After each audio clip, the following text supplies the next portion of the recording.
So ayun mga kababayan, magandang hapon po sa ating lahat, sa inyong manonood natin Luzon, Visayas, Mindanao at mga OFW viewers natin.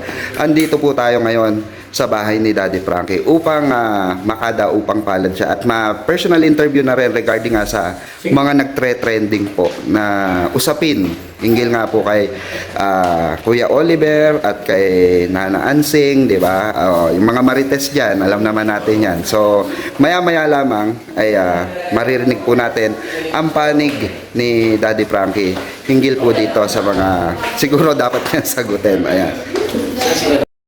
Yan na nga, nandito po kami ngayon kay Daddy Frankie kasi kami po ay naimbitahan po sa kanyang karawan at nagpapasalamat naman po kami kasi na-invite po tayo.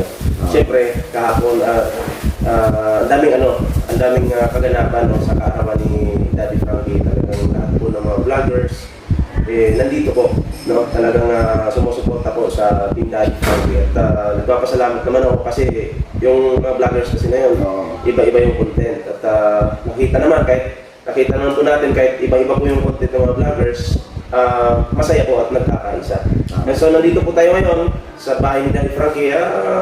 Gusto lang natin makakwentuhan ang isang Daddy Frankie, mga friend. Kasama si Bawaw, Berador Tikwa, at syempre si Daddy Frankie. Ayan. So, kilala ka muna dun para makilala ka muna. Ayun, sa mga viewers po natin, I'm sure bago ko sa inyong screen ngayon. Ako po pala si Berador Tikwa. Well, actually, matagal na po kaming magkakasama, nila Ballpoint Man, and naging kaibigan po namin si Daddy Frankie. And nabigyan tayo ng pagkakataon na makadaupang palad muli si Daddy Frankie. Kasi alam natin masyadong busy si Daddy Frankie, Daddy Frankie. At nagpapasalamat tayo at naimbitahan tayo dito sa kanyang karawan kahapon. So, ito po, syempre magbibigay tayo ng mga mangilan-ngilan naman na tanong kung gusto nyo sagutin ni Daddy Frankie.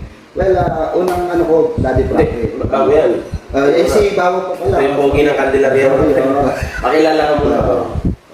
Dan ako nga po pala si Bawo Makapuglo. Mahihayin talaga yan. Pero masanay din na, masanay din. So anyway, sino yung unang magtatanong? Siguro, ikaw muna. Sige. Daddy Frankie, bago po pala ako magtanong, baka may mensahe ka po sa mga tao na yung bumati sa'yo sa kaarawan mo. Diyos. Ano ba? Siyempre, magandang umaga sa inyong lahat. At siyempre sa inyo rin, Ballpoint Man, Berador Tikwa, at saka kay Mr. Adonis, Bawaw. Talagang sulit yung kapugian. Hinigilapatutan ako. Ayan. At siyempre sa mga nanonood dyan, magandang umaga sa inyong lahat. At higit sa lahat, thank you Lord kasi nakapagtaos tayo ng ating kaarawan na naman na maayos at ligtas ang lahat. At sa lahat ng mga bumati kay Daddy Frankie, maraming salamat sa lahat po ng mga umaten na nagpunta dito, naglaan ng oras para makadaupang palad, makasama sa meet and greet. Maraming salamat sa inyo lahat. At syempre sa mga nagpadala rin ng mga kanya-kanyang munting regalo, maraming salamat sa lahat. Hindi ko na po kayo mapapanggit. Okay? Ayun. Maraming salamat, Daddy Frankie. Unang-una, ulitin ko na naman dahil sa pag-invite mo sa amin, talagang nag-enjoy po kami dito sa iyong karawan. So anyway, mga pre, eto na. Magtatanong na po tayo kay Daddy Frankie. Ayan. Unang tanong ko, Daddy Frankie, kasi, kumbaga nandito na rin naman kami, nakita namin yung iyong shelter. Kumbaga, itong shelter ba na ito ay kumbaga para talaga sa mga taong sa mga taong gusto mong tulungan. Kasi may pailan-ilan diyan na mga natin na mga medyo nagsasabing hindi sila uma-agree. May mga ganun. So gusto lang natin malinaw kung totoo ba ito or Palabas lang. Yan. Yan mga kababayan, mga kabarangay, no? Kung nakikita nyo, ang pinangalan namin sa bahay na to is Homeless Shelter. Sa Makatwid po, lahat ng marirescue ng Team Daddy Frankie, dito po sila titira. Itong pinakababa na to, ito ang tirahan nila. Pati yung kitchen dyan sa likod, maluwang, malamig. Magsasabit kami ng TV dyan dahil ito talaga ang tirahan nila. Pero sa ngayon kasi, kahapon, inilipat namin sila sa isang bahay pa kasi kagaya kahapon kung mapapansin nyo, napakaraming tao. Marami talaga. At hindi pa totally yung hindi ka parehas ng isip ng mga alaga namin sa mga taong darating. Opo. Iniiwas din namin na masyado silang ma-stress Ma-stress. sa dami ng tao. Totoo yan. Pero honestly po, sa tanong mo na kung para kanino to at kung sinong titira dito, para sa ano naman talaga to, tirahan nila. So, ngayon napabless na namin, pag nalinis na niya yan, lilipat na namin sila pag wala ng bisita. So, So ayun, at least klaro lang po sa lahat mga pre kasi may pailan-ilan talaga na hindi naman talaga Hindi naman mawawala. talaga mawawala. Mawawala Pero yung mga at least ibang- na napalinawan natin Oo. kasi minsan may nagtutulong sa akin Oo. na napapansin ko Grabe. sa Oo. mga ganyan. Medyo- So, para kay Daddy Frankie lang daw yung bahay. So, kumbaga, nahusgan na kasi agad eh. Kaya Yes. hindi pa man na bubukas ni Daddy Frankie sa lahat. Yung kung para saan ito. Diba? Eh, marami na silang conclusion. Actually, Daddy Frankie, nung in-update mo pa lang ito na habang ginagawa, yung sabi mo nga magbubukas kayo ng ano, ay ang dami ng kuro-kuro. No? At yun nga yung the usual na tinatopic ngayon, tinatalakay ngayon na maraming siguro, hindi natin alam kahapon na nangusisa na tinignan kung totoo, di ba?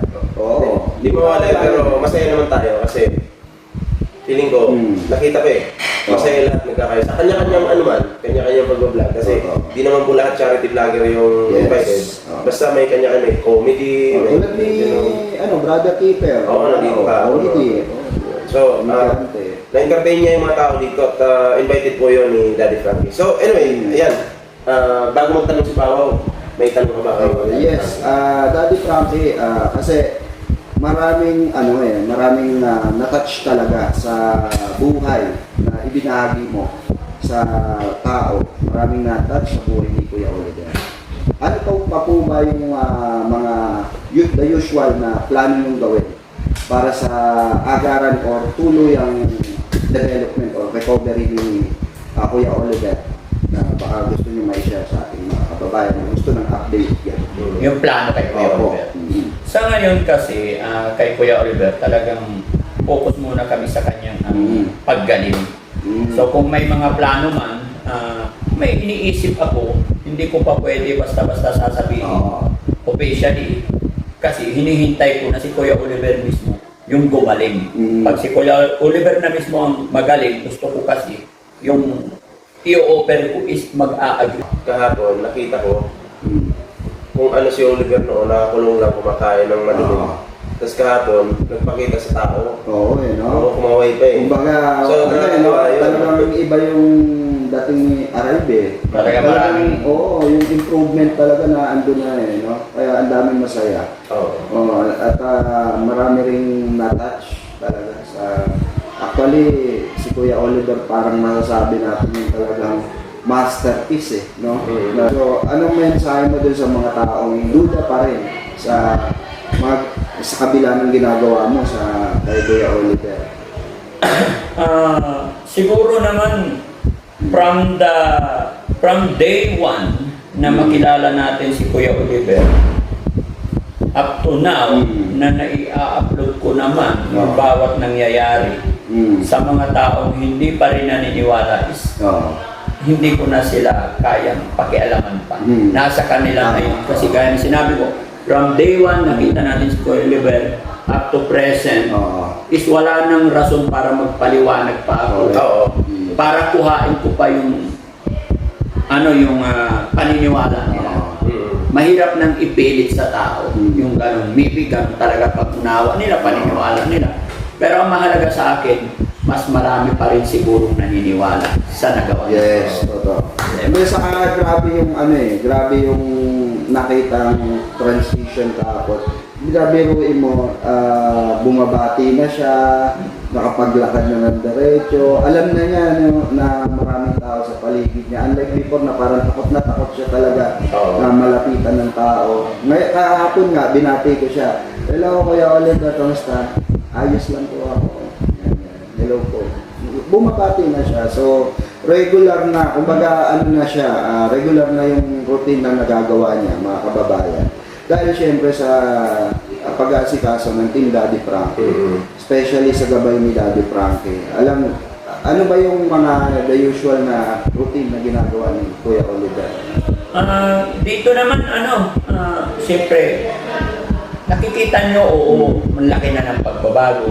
Pero, ang routine ng everyday nila is umaga at tapos mag-almusal, coffee, and then maya-maya maligo. Yun lang, kain, tulog yung mga yan. Oo. And then hapon, pag wala ng tao dito, lakad-lakad sila.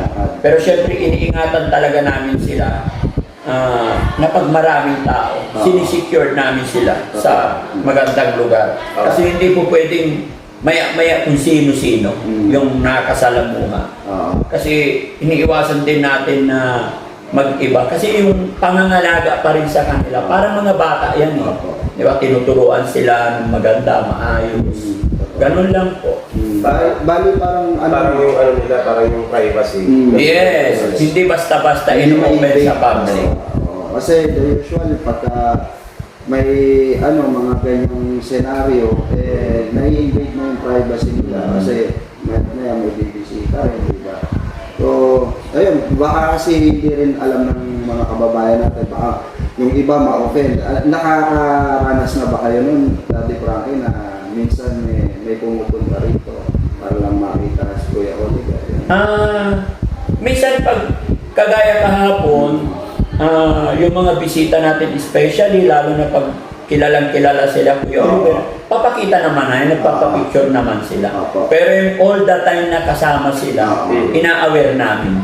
Kasi ayaw namin silang ma-stress, mapagod sa mga beneficiary. Yes.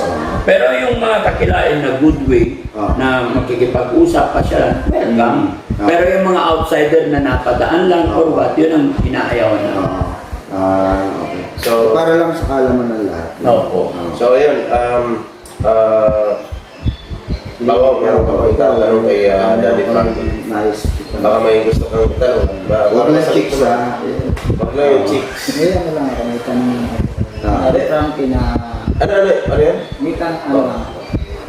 Na kung halimbawa po na gumaling na po si Kuya Oliver ng tuluyan po, saan po siya mismo, halimbawa po umuwi na po sa kanila, na saan po siya titirang bahay po? Kasi naano ko po siya, na sabi namin ang sing, doon na po sa tabi niya. Ayun lang po yung po, kasi may Kung saan titira. kung saan titira na pwede siya magtayo ng negosyo. Siyempre may dito naman si Kuya Oliver. Kung napapanood, ibig sabihin napanood mo yung reaction ni Nanay Ansing. Sa iyong palagay ko, tatanungin ko ngayon, pabor ka ba kay Nanay Ansing na tatabi sila? Hindi po. Galing yan. Para sa akin naman kasi, doon ako nag-focus sa ngayon sa decision ni Kuya JJ. Although, yung sinasabi ko, dapat decision ng magkakapatid ang masusunod. Pero sabihin natin na kung desisyon ng isang kapatid na sa tingin ko ay hindi tama, consult tayo sa ibang kapatid. Although sinabi naman ni Kuya JJ na may sariling lupa, kung sakasakali na aabot tayo, lubin sana naman ng Panginoon na tuloy-tuloy kalakasan natin. At kung sakaling ipagkaloob, panigal na aabot tayo sa puntong yun, doon tayo sa sariling lupa ni Kuya Oliver. Kumbaga, pagkatayuan ng bahay na lang doon. Siguro, gaya na aking sinabi, sa ngayon wala pa talaga akong naisip doon kasi dito muna ako nakafocus sa pagpapagawa niya. Kasi, para sa akin, Kasi ang dami na kasing nagsisirculate na ganyang usapin. Ayaw. Magmula nung naglabas siya ang singalan. Kasi halimbawa ngayon, papagawa na ng bahay.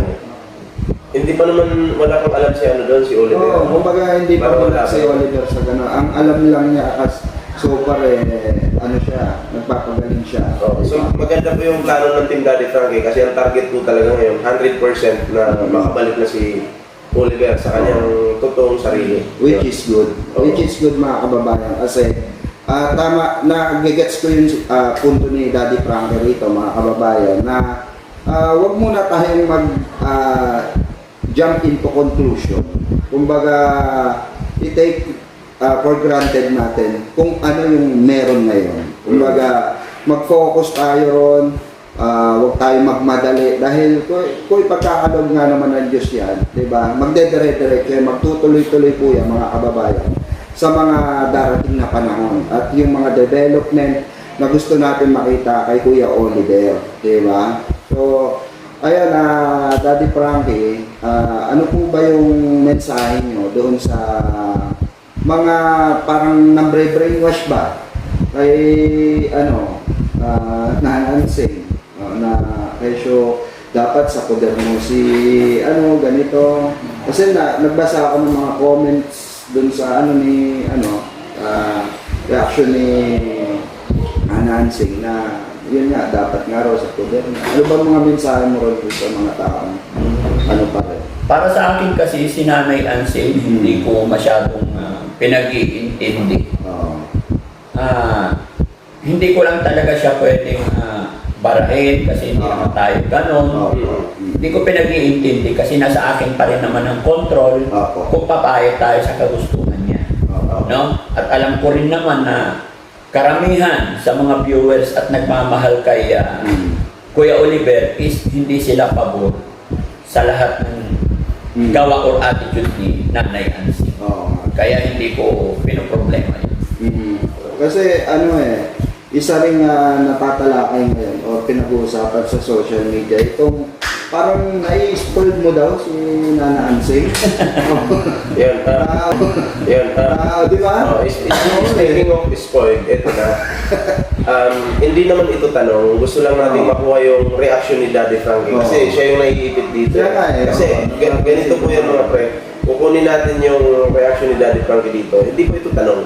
Kasi pag nagbibigay nga si Daddy Frankie or di kaya yung sponsors, binibigay naman po talaga yun ni Daddy Frankie.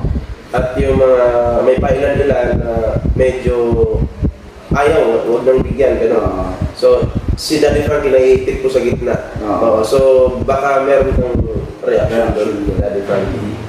Sa sinasabing na-spoil, although kahit ako napabasa ko yan guys. Kaya na ang sinabi, hindi ko pinag-iintindi kasi in my own, alam ko na hindi ko siya ni-spoil. Alam ko, ginagawa ko lang yung trabaho ko para kay Kuya Oliver. At the same time, kung ano man yung mga natatanggap ni Nanay Ansing, yun ay bigay ng mga sponsor. Yes. So, to be transparent, na ibinigay ko sa mga yung ibinigay ko yung galing, hindi ko naman masabing beneficiary ko si Nanay Ansing. Nagkataon lang, nakapatid siya ng beneficiary ko. And then nakita ng sponsor na makulit na si Nanay Ansing. Yes. Sabi nila, Daddy Brian, bigay mo to sa kanya para manahimik na. Ang nangyayari kasi, nami-misinterpret naman ni Nanay Ansing na damo na binibigyan siya ng mga sponsor, nagkakaroon siya ng yung hindi direct to the point na hinihingi niya, pero yung segue niya na nagpaparinig. Expectation. Pero kung sa point na ini-spoil din, hindi ko naman na binibigyan si Nanay Ansing. Mga sponsor ang nagbibigay sa akin.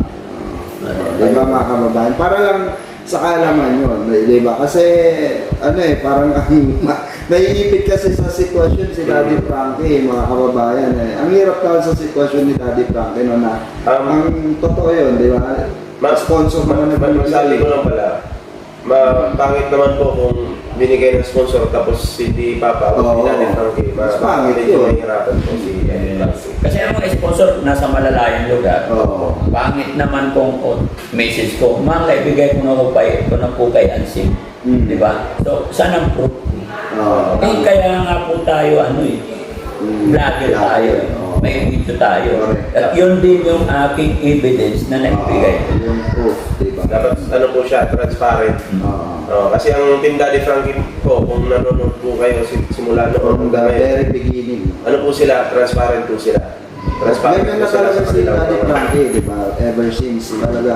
Binibidyo naman niya lahat, mga kababayan. So, hindi na bago. Siguro ang mga nagtataka lang, yung mga bagong viewers siguro na kakapasok lang, gano'n. Pero sa mga dating viewers na, alam na yan di ba? Mga diehard supporter mo, Daddy Frankie. So, ayun, ikaw. Ikaw po, baka may last question ka, additional pa ba? tig-isa na tayo tanong bago tayo magtapos. Oo. Okay. Ikaw muna. Pag ganun tayo. Sige. Baka may tanong siya mamaya. Ayun, last question na lang, Daddy Frankie. Ano ba yung mga plano mo dito sa na ito? Sa Kalinga house na ito? Sa homeless Homeless shelter. shelter. Plan namin dito, ganun pa rin.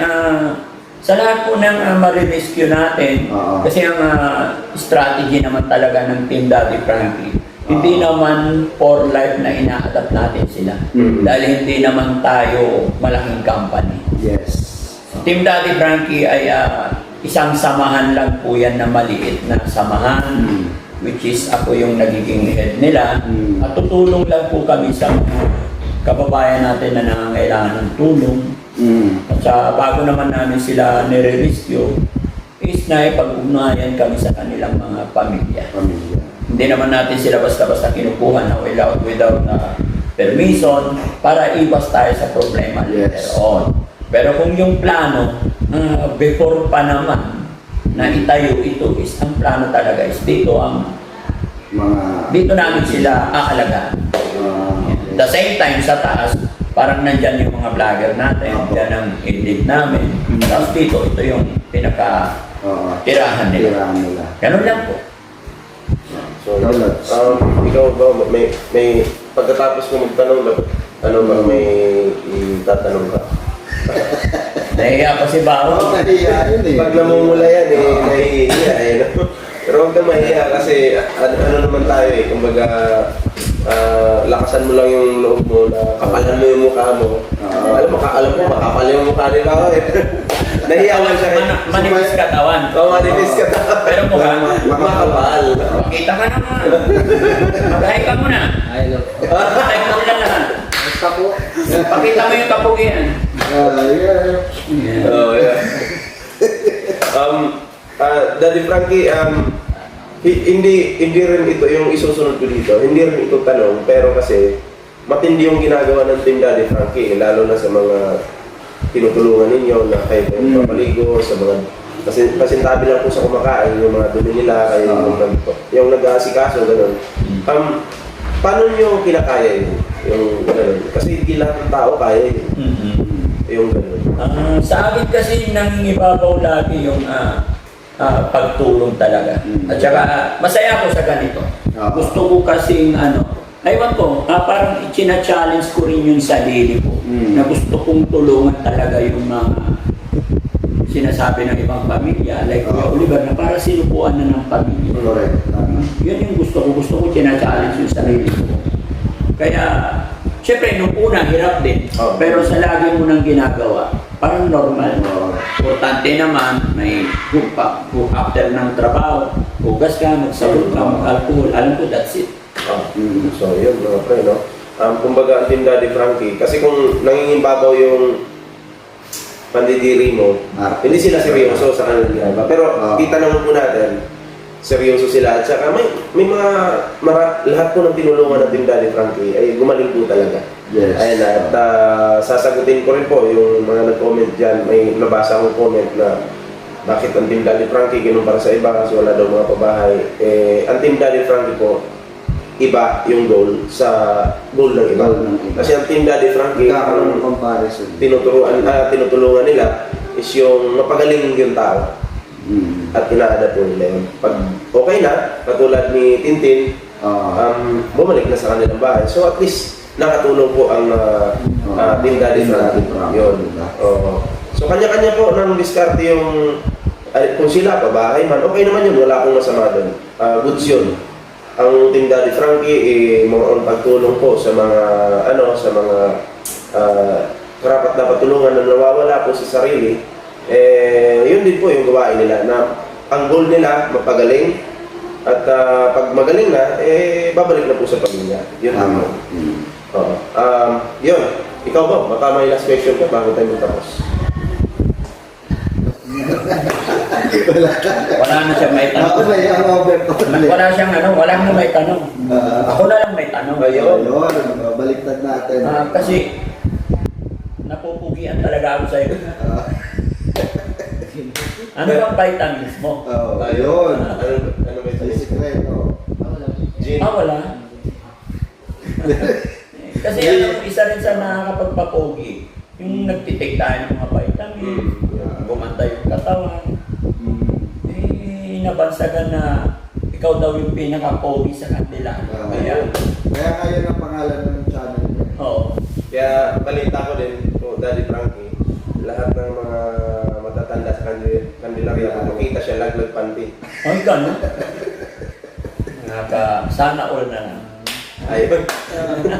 So anyway mga pre, maraming salamat po sa pagsama sa amin ngayon. And kasama po natin ang Team Daddy Frankie. Isa din po, uulitin ko, kaya po kami nandito dahil naimbitahan po kami ni Daddy Frankie sa kanyang kaarawan. Kami naman po ay nagpapasalamat dahil doon kasi naging party kami ng activity dito sa kaarawan po ni Daddy Frankie. Yes. Yun, salamat of course kay Daddy Frankie sa napakabait at very down to earth pa rin. Guys, sabi ko nga sa inyo, simula nung nakadao pang palad namin si Daddy Frankie nung kami naimbitahan sa isang salo-salo, ganun pa rin si Daddy Frankie. Totoo to guys. Kasi some of you siguro na hindi kami nakikita madalas na kasama si Daddy Frankie. Kasi may kanya-kanya rin naman talaga kaming buhay sa labas. No? So, once in a while pagkita-kita, tulad nito na imbitahan kami nila Ballpoint Man, Team Birador na mapunta rito sa lugar ni Daddy Frankie. Kaya thank you so much Daddy Frankie sa pag-appreciate din sa amin. At sabi nga namin Daddy Frankie, hanggang sa dulo ng iyong paglalakbay, maaasahan mong naandito kami nakasuporta. Kasi alam namin yung hangarin mo. Alam namin kung yung pinagsimulan mo, ika nga, hanggang sa narating mo itong urok na sabihin natin, papunta ka natin sa masasabi natin urok ng tagumpay. Pero yung paa mo naandun pa rin at walang pinagbago sa iyong attitude. Sana nga po. Kaya mga kababayan, tuluyan po nating ibigay ang suporta, ibuhos natin yung suporta natin dito sa Team Daddy Frankie. And of course, ayan, sa mga beneficiaries na karapat dapat tulungan. Sana po sa mga sa mga ibang nambabash, sana po maisip nyo rin muna na yung binabash nyo yung tao o sinasabihan nyo ng masama, mas maraming dihamak na nagagawang kabutihan sa mga taong tinutulungan nila. So, ayun po, salamat yun. sa araw na ito. Yun, maraming salamat Daddy Frankie. Ikaw po, baka may huling mensahe ka sa ating mga sa mga viewers na lang mga natin. viewers. Sabihin mo, stay focused. Signal. Oo. Yun, maraming salamat po sa lalo na po kay Daddy Frankie sa pag-welcome po sa amin dito. Imbitahan kami dito sa kanyang okasyon. At lalo na kami sobrang daming tao. Daming tao na talagang hinarap ni Daddy Frankie. Yes. Hindi siya Wala ko sabihin mo, daming chicks. So yun, maraming salamat po at yun, maraming salamat po Daddy Frankie sa Thank you so much, Daddy. Thank you po. Thank you. Thank you, bro. So ayan mga pre, kami po yung magpapaalam na muna pansamantala at abangan nyo na lang po yung mga susunod na reaction ni Tikwa. Yes. Sa akin, si Bawaw, magkakaroon na po ito ng channel gagawin po. Page, At, may page na ba to? Wala pa. Oo. Page, YouTube. At Ayun. Ako, meron po akong page, Tikwa TV, sa Facebook account ko. Pa 10K na po siya, sana gawin na natin 10K. Ayun. Para ma-close deal na yung 10K. Ayan. And sa YouTube naman po ay Tikwa Official po. Ayan. Sana po inyong suportahan dahil magpapatuloy po tayo sa mga magagandang gawa at pagbibigay ng reaction sa magandang nagagawa ng Team Daddy Frankie para sa ating sambayan ng Pilipino na hindi naaabot ng gobyerno or lokal man yan or national, diba? So ayun, maraming salamat po at ingat po. Magandang araw. God bless everyone. Bye-bye po.